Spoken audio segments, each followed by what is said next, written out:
Charakterizujte jedným prídavným menom študenta bilingválnej sekcie. Bude to veľmi náročné. Ale pokúsim sa.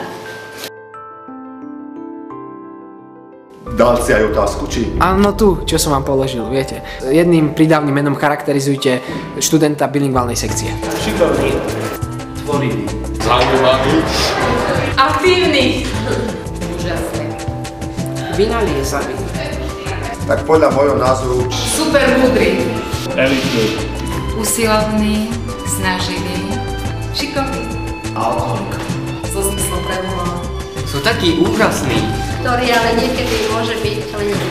Tak študent bilingválnej sekcie, vynikajúci, Nadpriemerne inteligentný, svedomitý, komunikatívny, usilovný,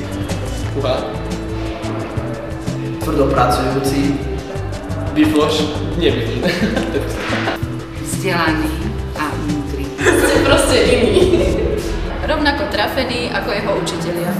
Sú proste jedným slovom neopísateľní. Najlepší. prakticky som s nimi spokojný, ja osobne.